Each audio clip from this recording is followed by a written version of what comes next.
Abdel Malik est une voix qui porte, musicien, rappeur, mais aussi écrivain. Il publie La guerre des banlieues n'aura pas lieu. Merci Abdel Malik d'être avec nous. Merci. Pourquoi la guerre des banlieues n'aura pas lieu? Vous le dites avec une force d'optimisme. Tout simplement parce que moi je suis pas de ceux qui constatent l'obscurité, je suis de ceux qui allument une bougie. Je pense que c'est important à un moment donné de se rendre compte des problèmes qui travaillent notre pays.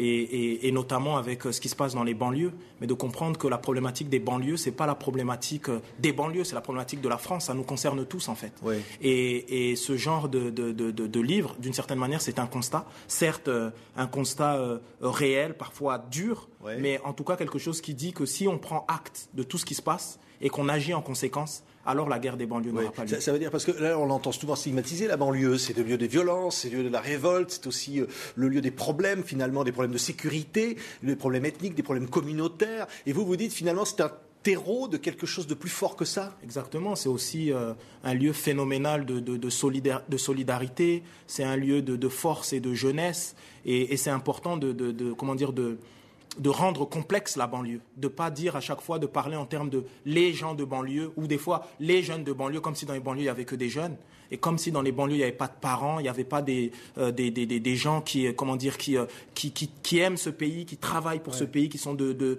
bons citoyens, etc., etc. Donc on dit toujours ce qui ne va pas finalement, c'est-à-dire on stigmatise toujours ce qu'il faudrait changer. Vous savez, c'est important à un moment donné aussi de voir les choses de façon positive pour qu'on puisse pour qu'on puisse les symboliser,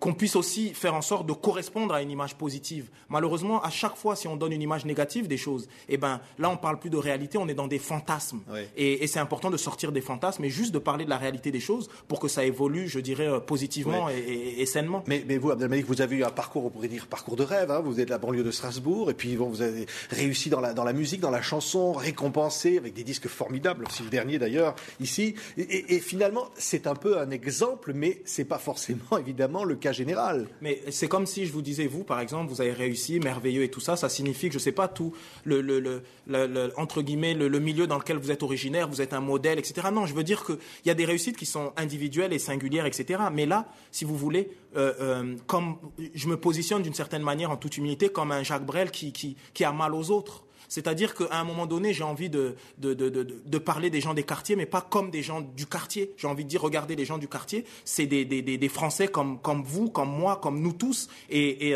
il devrait pas avoir des Français de première zone et des Français de seconde zone. C'est important à un moment donné qu'on est dans un pays qui a des principes, mais ces principes n'ont de sens que s'ils sont appliqués, illustrés. S'ils ne sont pas appliqués, illustrés, j'ai envie de dire, c'est de l'hypocrisie, c'est de la méchanceté, on est dans le mensonge. Ouais. Et donc voilà, c'est juste ça. Essayez à un moment donné de dire, soyons à la hauteur de nous-mêmes, soyons à la hauteur de la France et de ses principes. Ouais, quand on parle beaucoup de la drogue, quand on parle maintenant de la burqa, finalement, c'est toujours un peu cette banlieue qui est visée. Mais oui, mais regardez, par exemple, vous donnez l'exemple de la burqa. L'exemple de la burqa en France, ça concerne 2-3 pèlerins, et on fait comme si ça concernait toutes les banlieues, et comme si il y avait un phénomène incroyable. Et c'est ça le danger. Le danger, c'est qu'à un moment donné, il faut parler des choses qui font sens. Il faut une certaine, j'ai envie de dire, il faut de la tenue intellectuelle et de la retenue émotionnelle. C'est-à-dire, on est dans un pays avec des intellectuels, avec des gens intelligents. Alors pourquoi on va être comme ça dans une vision binaire des choses, une vision manichéenne? De dire, il faut interdire la burqa. Voilà, par exemple, faire une loi contre la burqa. Pour vous, c'est pas bon. Mais non, mais c'est pas ça. C'est qu'à un moment donné, je sais pas, il y a peut-être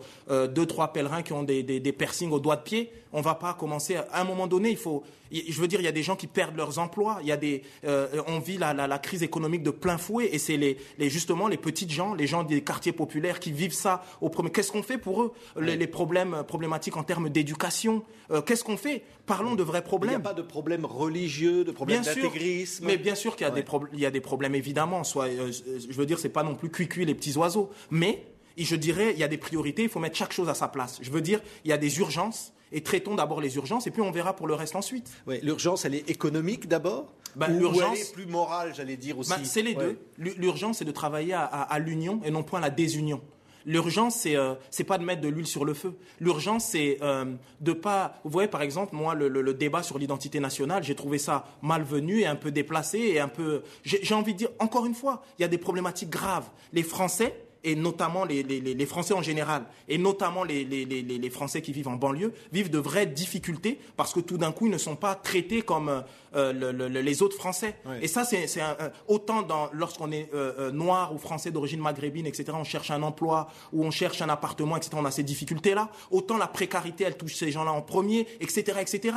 Autant on nous parle de l'école républicaine comme moyen d'intégration, etc. Mais encore faut-il que tout le monde ait accès à une éducation correcte, à une école correcte, etc., etc. Donc, vous avez l'impression de ne pas être entendu par les hommes politiques. Votre voix ne porte pas. Pourtant, vous faites des disques. Évidemment, tout ce discours, vous l'avez aussi dans votre musique. Non, mais à un moment donné, j'ai envie de dire, soyons sérieux. À un moment donné, moi, je suis un troubadour. Oui. C'est-à-dire, je suis un artiste. Je suis là pour questionner ma société, pour notre société, questionner mes concitoyens, etc., etc. Mais je suis pas là pour apporter des solutions concrètes. Je veux dire, quand quelqu'un, quand même dans ce livre, bien sûr, parce que je suis un bouquin comme ça, c'est pas rien. Parce que je suis un citoyen engagé. C'est-à-dire, comme vous décidez à un moment donné de m'inviter plutôt que d'inviter quelqu'un d'autre, etc. C'est parce que vous avez une visée, vous voulez dire quelque chose, il y a un message. Oui, enfin, on veut vous entendre parce que vous êtes évidemment une des voix qui porte aujourd'hui, à la fois dans la poésie, on dit. Puis bon, vous citez presque Martin Luther King aussi dans ce livre. C'est-à-dire qu'il faut rêver, il faut avoir comme Obama un rêve. Mais j'ai envie de dire que, vous savez, ici, en France, on est dans un pays où, encore une fois, on parlait de ça tout à l'heure, il y a un dynamisme, une jeunesse merveilleuse, une diversité merveilleuse. Mais à un moment donné, si cette diversité, cette jeunesse, ce dynamisme qu'il y a dans les banlieues, n'est pas, je dirais, relayé, il n'y a pas quelque chose tout d'un coup qui montre que cette diversité, c'est une force, c'est une richesse, mais au contraire, on fait vivre ça comme une tare, à un moment donné, le fossé se creuse. Et si le fossé se creuse, malheureusement, la guerre des banlieues aura lieu. Ouais. Peut-être que l'heure est grave. Et j'ai envie de dire pourquoi peut-être. En réalité, l'heure est grave.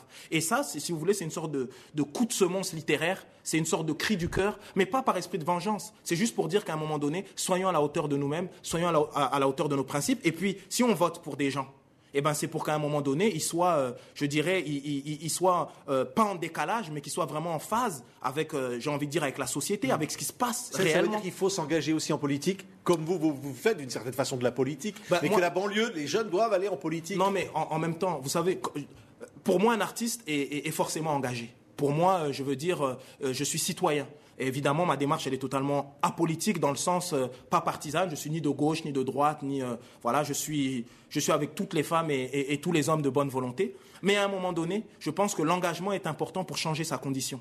Et donc voilà. Mais encore une fois, on a beau bouger, si en face il n'y a pas une main tendue, si en face il n'y a pas de la bonne volonté, et qu'on se retrouve face à, je dirais, des beaux mots, mais qui ne s'appliquent pas ou qui ne s'illustrent pas dans la vie de tous les jours, alors c'est gravissime. Merci Abd al-Malik, c'était un grand plaisir de vous entendre. Et comme vous le disiez, on ne regrette pas de vous inviter. On vous réinvitera. La guerre des banlieues n'aura pas lieu, est publié au Cherche Midi. Puis il y a le DVD évidemment du dernier spectacle à la Cité de l'histoire de l'immigration d'ailleurs. C'est justement le lieu. Merci Abd al-Malik d'avoir été l'invité TV5 Monde. Merci beaucoup.